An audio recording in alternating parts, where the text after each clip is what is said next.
Welcome to our YouTube channel VSA Jaipur. आज हम समास, जो कि 10th क्लास का टॉपिक है, व्याकरण में समास एक टॉपिक लगा हुआ है, उसके बारे में पढ़ेंगे। और वो टॉपिक जो है परीक्षा की दृष्टि से काफ़ी इम्पोर्टेंट टॉपिक है, इसलिए आप इसको ध्यान से पढ़ेंगे। तो सबसे पहले बच्चों हम समझते हैं कि समास किसे कहते हैं, क्या है, फिर इसके भेदों के बारे में जानेंगे और फिर इस तरह से हम उनको पहचानना सीखेंगे कि समास का विग्रह कैसे किया जाता है, कौन से शब्द होते हैं जिनका विग्रह करने के बाद उसमें जो है उसमें दो पद होते हैं। ये सब हम आज इस वीडियो में पढ़ने वाले हैं।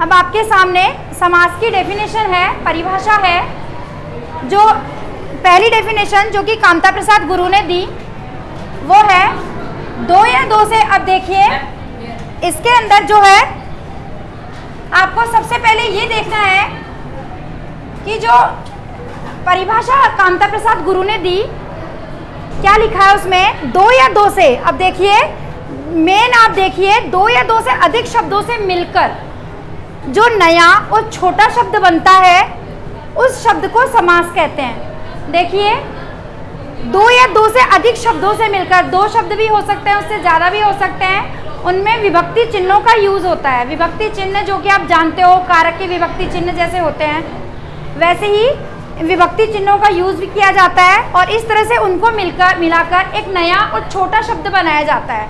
अब जिस तरह से मैं आपको कहती हूँ कि यह विद्यालय है, अब आप इजीली समझ गए कि मैंने कहा यह विद्यालय है। आप समझ गए कि मैम विद्यालय के लिए कह रही है जहाँ छात्र विद्या का अध्ययन करने के लिए आते हैं और वो ऐसा एक घर होता है जिसका नाम विद्यालय होता है। लेकिन अगर मैं इस विद्यालय शब्द को विग्रह करके कहूँ कि यह विद्या के लिए आलय है तो आपको ऐसा थोड़ा सा अजीब लगेगा कि ये क्या सेंटेंस बना। तो मैंने उसका विग्रह करके बोला विद्या के लिए आलय। आलय का मीन्स होता है घर, यानी कि विद्या के लिए घर जहाँ विद्या दी जाती है वो क्या होता है, विद्यालय। लेकिन हम इसको समस्त पद में बोलेंगे तो वो हो जाएगा विद्यालय। दूसरी डेफिनेशन में, दूसरे शब्दों में हम इसको कह सकते हैं कि समास वह क्रिया है जिसके द्वारा हिंदी में कम से कम शब्दों से अधिक अर्थ प्रकट किए जा सकते हैं। कम से कम शब्दों में, कम शब्दों का यूज़ करते हुए हम जो है अपनी अधिक बात कह सकते हैं। जैसा मैंने कहा घुड़सवार जा रहा है, तो मैंने कम शब्द घुड़सवार शब्द का यूज़ किया, इससे आपने समझा कि हाँ मैडम कह रही है कि कोई घोड़े पर सवार होकर व्यक्ति जा रहा है। और वही बात मैं ऐसे कहूँ कि घोड़े पर सवार जा रहा है तो आप सोचोगे कि ये कैसी बात कह दी। तो इसको छोटे शब्दों में, कम शब्दों में एक नया शब्द यूज़ किया, घुड़सवार जा रहा है, तो आप समझे कि हाँ मैडम किसी घोड़े पर सवार व्यक्ति के लिए बात कर रही हैं। तो इस तरह से वो हो गया घुड़सवार। तो ये जो है ये क्या कहलाते हैं, समास, इनको समास कहते हैं। और जो ये शब्द हुआ, जैसे मैंने कहा घुड़सवार, जो ये शब्द क्या कहलाएगा, समस्त पद। समस्त पद कहते हैं उसको, जिसमें जो है समस्त पद कौन सा होता है, हाँ समस्त पद जो है। अब देखिए आप समस्त पद क्या है,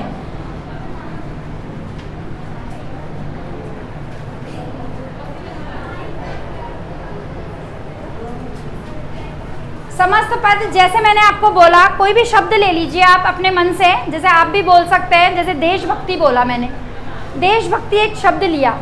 अब देशभक्ति आप आसानी से समझ सकते हो कि देशभक्ति किसको कहेंगे, देश के लिए भक्ति, जिसकी देश के लिए भक्ति होगी वो देशभक्त हुआ, देश की भक्ति होगी उसके मन में। तो ये जो शब्द है वो क्या है, समस्त पद। अब इसमें दो पद होते हैं। समास जब हम विग्रह करते हैं तो इसके शब्द के दो पद होते हैं। एक तो होता है जैसे मैंने बोला देशभक्ति, एक शब्द हुआ उसमें देश और दूसरा शब्द हुआ भक्ति। तो देश जो शब्द है उसको तो कहेंगे पूर्व पद और जो भक्ति है उसको कहेंगे उत्तर पद। तो पूर्व पद और उत्तर पद, इस तरह से ये दो शब्द हैं इसके अंदर। तो आपको ही ध्यान रखना है कि समस्त पद तो किसे कहेंगे, जो देशभक्ति जो शब्द है हमारे सामने उसको क्या कहेंगे, समस्त पद। फिर पहला पद इट मीन्स पूर्व पद, पूर्व पद है इसमें देश और उत्तर पद है इसमें भक्ति, और इस तरह से देशभक्ति एक समस्त पद है। और फिर उसको विग्रह करेंगे तो देश के लिए भक्ति, कि जिसके मन में देश के लिए भक्ति की भावना होगी उसको ही हम देशभक्त कहेंगे, जैसे शब्द देशभक्त भी ले सकते हैं। तो जिसके मन में देश के लिए भक्ति की भावना है वो देशभक्त, तो या देशभक्ति। तो इस तरह से समास विग्रह हो गया, जिसको हम तोड़ेंगे वो विग्रह हो गया। और जो शब्द है हमारा समस्त पद हो गया, और उसके दो पद होते हैं, पूर्व पद जो कि पहला पद होता है और उत्तर पद जो कि दूसरा पद होता है। अब हम देखते हैं कि किस तरह से हम इनको समझेंगे। अब ये जो समास के भेद हैं, प्रकार हैं, इनमें वन बाय वन हम ऐसे समझेंगे कि जो समास के भेद हैं इनको एक एक भेद की अपनी अपनी विशेषता है। इसमें आप देखेंगे कि पहला पद किसका प्रधान है, किसी समास में दूसरा पद प्रधान है, किसी समास में दोनों ही पद प्रधान नहीं है, कोई अन्य ही पद प्रधान है। उसके आधार पर इनकी पहचान होती है। कोई सा भी शब्द हमारे पास आ जाए और हमसे पूछा जाए एग्जाम में कि बच्चों बताइए इसमें कौन सा समास है और इसका समास विग्रह कीजिए, तो आप कैसे करेंगे? ये चीज़ सबसे मेन है, इसको समझना सबसे ज़्यादा ज़रूरी है, क्योंकि एग्ज़ाम में ज़्यादातर यही क्वेश्चन पूछा जाता है। कोई भी शब्द दे दिया जाता है और उसमें आपको पूछा जाता है कि ये कौन सा समास है, और उसको पहचानना आना चाहिए सबसे पहले, और डेफिनेशन तो आनी ही चाहिए, इसकी परिभाषाएं तो सबकी याद होनी ही चाहिए। इसके अलावा आपको पहचानना आना चाहिए, क्योंकि जब हम एक एक समास को पढ़ेंगे तो आप ऐसे सोचेंगे कि इस समास को तो ये तो हमें आ गया, लेकिन दूसरे में कन्फ्यूज़न है। तो आपको सब समास की परिभाषा देखते हुए, उनके एग्जाम्पल देखते हुए इनको समझना है कि किस तरह से हम उनको पहचान सकते हैं। इनकी कुछ अपनी विशेषताएं होती है जिनके माध्यम से आप इनको पहचान सकते हैं। अब सबसे पहला है अव्ययी भाव समास। अब इसमें आप देख रहे हैं अव्ययी भाव, इसका नाम ही ऐसा है, देखिए अव्ययी भाव नाम आ गया अव्यय। व्यय का मतलब क्या होता है? व्यय किसको बोलते हैं? खर्च करना। हम बोलते हैं ना कि हम मेरे से इतने पैसे व्यय हो गए या खर्च हो गए, तो व्यय का मतलब होता है खर्च करना। और ए लग गया, ए किसके लिए यूज होता है? नहीं के लिए। Very good. तो ए मतलब अव्यय, इसमें व्यय नहीं होता है, अर्थात उस शब्द में कोई परिवर्तन नहीं होता है, जो अव्ययी भाव जो समास है। अब ये सबसे पहले हम इन 6 भेदों के नाम देख लेते हैं। सबसे पहला है अव्ययी भाव समास, दूसरा कौन सा है? तत्पुरुष समास, तीसरा द्विगु समास, चौथा द्वंद्व समास, पांचवा द्वंद्व हो गया कर्मधारय, और छठा बहुव्रीहि समास। अब आपने इन समास के नाम देख लिए। पहला कौन सा था? अव्ययी भाव समास। देन सेकंड तत्पुरुष, थर्ड द्विगु, फोर्थ द्वंद्व समास। द्वंद्व बोला जाता है, द्वंद्व समास। फिफ्थ कर्मधारय, और सिक्स बहुव्रीहि समास। तो सबसे पहले आपको इन 6 जो भेद हैं इनके भेदों के नाम अच्छे से पता होने चाहिए। अब आगे हम देखते हैं कि अव्ययी भाव समास क्या है। सबसे पहले इसको हम देखेंगे। अव्ययी भाव जो समास है, ऐसा पद, आपको मैंने बता दिए थे कि पद क्या है। 2 पद हैं उसमें, पूर्व पद और उत्तर पद। ऐसा पद जिसमें समस्त पद में कोई एक पद अव्यय हो या उपसर्ग हो। ये देखो, ये उपसर्ग का मतलब तो आप जानते ही होंगे। उपसर्ग जो शब्द से आगे जुड़कर कोई नया अर्थ प्रकट करे या कोई नया शब्द बना दे, वो उपसर्ग होता है। तो यहाँ ऐसा पद जिसमें समस्त पद में कोई एक पद अव्यय हो, अर्थात या फिर उपसर्ग हो। उपसर्ग जैसे मैंने शब्द बोला आमरण, तो आ शब्द क्या है? उपसर्ग है, अव्यय है उसका।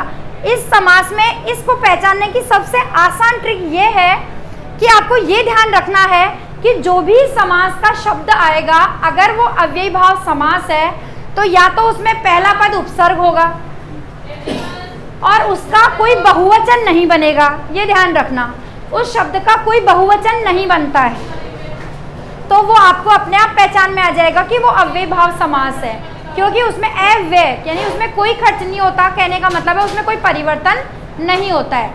लिंग वचन काल के आधार पर उसमें कोई परिवर्तन नहीं होता है ऐसे शब्द में। अब जैसे हम उपसर्ग हो और कोई दूसरा पद संज्ञा हो, एक पद तो चाहे पहला हो चाहे दूसरा उपसर्ग हो सकता है, और दूसरा पद को क्या होगा, उसमें क्या होगा, संज्ञा होगा। दूसरा पद संज्ञा होगा। ध्यान रहे, संज्ञा आपको पता ही है क्या, नाम को संज्ञा कहते हैं, तो आपको पता लग गया। अब संज्ञा कितने प्रकार की होती है? हाँ, तो मेन मुख्यतः 3 प्रकार की हो गई, व्यक्तिवाचक, जातिवाचक और भाववाचक। हाँ, तो ये कह रहा है और दूसरा पद संज्ञा हो उसे अव्ययी भाव समास कहते हैं। तो ये समास की डेफिनेशन भी आपको सबको याद होनी चाहिए। ऐसा पद जिसमें समस्त पद में कोई एक पद अव्यय हो या उपसर्ग हो और दूसरा पद संज्ञा हो, वह अव्ययी भाव समास कहलाता है। अब जैसे हम एग्जाम्पल देखेंगे, यथाशक्ति। अब आप देख रहे हैं इसमें यथाशक्ति शब्द है। अब हम यथाशक्ति को यथाशक्तियों नहीं बोल सकते। यथाशक्तियों हम बोलेंगे यथाशक्ति आप काम कीजिए। अब ये हम सिंगुलर के लिए बोलेंगे तो भी यथाशक्ति ही आएगा, प्लूरल बहुवचन के लिए बोलेंगे तो भी यथाशक्ति ही आएगा, इसलिए हम उसको परिवर्तन नहीं कर सकते हैं। यथाशक्ति, इसका अगर हम समास विग्रह करेंगे तो उसका ध्यान रहे, एक चीज आपको समास में ध्यान रखनी है कि हमें उसके पर्यायवाची शब्दों का यूज नहीं करना होता है। समास में पर्यायवाची शब्द हम अपनी तरफ से नहीं रख सकते हैं। जिन शब्दों का यूज इसमें किया गया है समस्त पद में, उन्हीं शब्दों को विग्रह करते हुए हम समास विग्रह करेंगे। यथाशक्ति, शक्ति के अनुसार, हम शक्ति की जगह ताकत नहीं लिख सकते हैं। आपको शक्ति शब्द इसमें दिया हुआ है तो शक्ति शब्द ही इसके विग्रह में आएगा। यथा काम, काम का मतलब यहाँ काम के अनुसार भी सही है और इच्छा के अनुसार भी सही है, दोनों ही वे में वो राइट आंसर होगा। आमरण, मृत्यु तक। अब ये मृत्यु इस तरह से लिखी जाती है, मतलब इसमें जो है ना, ये मृत्यु में मृ वो री वाला आता है, तो जो है इसमें आमरण, आमरण का मतलब होता है मृत्यु तक। ये कहते हैं ना, हम आमरण अनशन पर बैठे हैं, महात्मा जी आमरण अनशन पर बैठे हैं, कि जब तक इनकी मृत्यु नहीं हो जाएगी वो कोई भी अन्न ग्रहण नहीं करेंगे। आमरण का मतलब हो गया मृत्यु तक। शब्द आपने सुना ही है कई बार, आमरण, तो इसका मीन्स होता है मृत्यु तक। तो ये समास विग्रह हो गया। यथा काम, इच्छा अनुसार हो गया। यथा कर्म, कर्म के अनुसार, कर्म की जगह आप कार्य या कुछ और शब्द नहीं यूज कर सकते। धड़ाधड़, अब इसमें क्या होता है, पल पल, जैसे मैंने बोला पल पल, उसमें भी अव्ययी भाव ही आएगा, क्योंकि उसमें पलो पलो हम नहीं लिख सकते उस शब्द को, और वो जो है रिपीट हो रहा है, आवृत्ति हो रही है उसकी, तो वहां पर जहां आवृत्ति होती है शब्द की, वहां पर भी क्या होता है, अव्ययी भाव समास होता है। धड़ाधड़ यानी कि धड़ धड़ की आवाज के साथ, हम बोलते हैं ना धड़ाधड़ गिर रही है कोई भी चीज के लिए, तो धड़ाधड़ मैंने धड़ धड़ की आवाज के साथ कोई चीज गिर रही है। प्रतिवर्ष, प्रति क्या है, उपसर्ग है। प्रति का मतलब होता है हर, जैसे मैंने बोला ये प्रतिवर्ष है, मैंने बोला प्रतिपल, प्रत्येक, तो इन शब्द सभी शब्दों में जो है पहला पद उपसर्ग है। अब जैसे प्रत्येक का करेंगे तो क्या करें, कैसे होगा समास विग्रह, प्रति, प्रत्येक, हर एक, वैसे ही जैसे यहाँ प्रतिवर्ष यानी कि हर वर्ष, हम प्रतिवर्ष इस सभा का आयोजन करते हैं, तो प्रति यानी हर, हर वर्ष, प्रतिवर्ष का मीन्स हो गया हर वर्ष। यथोचित, यथोचित कार्य किया जाए यानी कि जैसा उचित है, जो उचित है, जैसा उचित है वह कार्य किया जाए, उसके लिए यथोचित। यहाँ यथा शब्द भी किसके लिए क्या है? उपसर्ग है और अव्यय है। यथा समय, यथा का मीन्स होता है अनुसार, तो समय के अनुसार जहाँ यथा शब्द आएगा उसके लास्ट में क्या लगेगा? अनुसार। यथा क्रम, क्रम के अनुसार।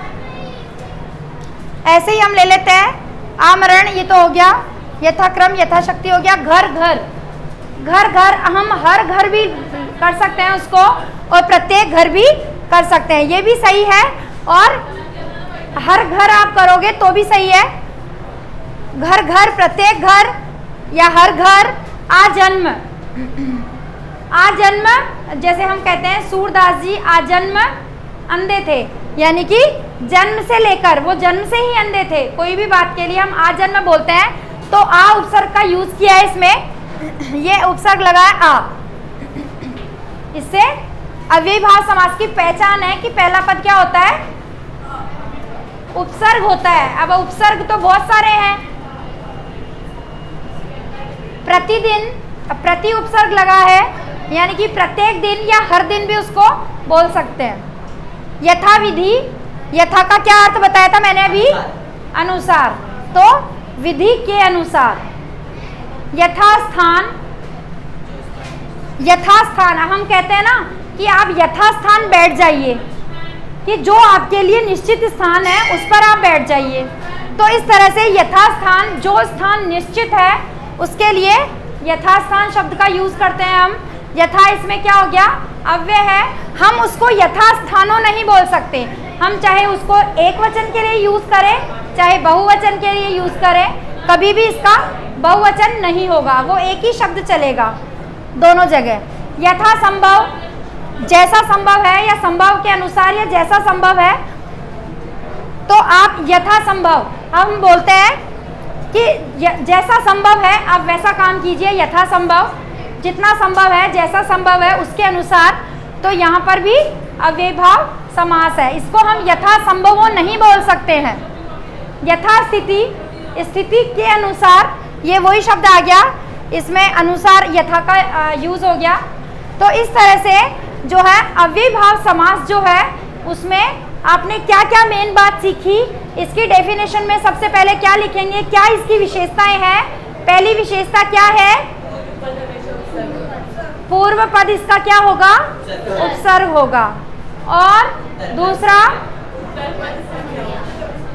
हाँ, कहने का मतलब है कि इसमें दोनों में से कोई सा भी हो सकता है। जैसे आप दोबारा देखिए डेफिनेशन, कोई एक पद अव्यय या उपसर्ग, इसने बोला है कोई भी पद, जरूरी नहीं है उत्तर पद, जरूरी नहीं है पूर्व पद, कोई भी जो है, कोई भी पद अव्यय या उपसर्ग हो सकता है। और जो बचेगा दूसरा पद वो क्या हो जाएगा? संज्ञा होगी, उसे अव्ययी भाव समास कहते हैं। तो इस तरह से हमने जाना कि अव्ययी भाव समास में हम एक तो बहुवचन शब्द, एक वचन हो चाहे बहुवचन, उसका किसी भी कंडीशन में क्षय नहीं होता है। अब जैसे हम ऐसे बोले इधर उधर, ये शब्द मैंने बोला तो इधर शब्द का क्या इधरों हो सकता है? नहीं हो सकता है। तो एक तरह से इसमें कोई चेंज नहीं हुआ, वो ऐसा का ऐसा ही रहेगा, इट मीन्स वो अव्यय है। आपने देखा होगा कि आपने पढ़ा होगा पहले विकारी और अविकारी शब्द। अब आपने देखा होगा अविकारी शब्द कौन से होते हैं, विकारी कौन से होते हैं? क्या कोई बताएगा मुझे? विकारी शब्द कौन से होते हैं?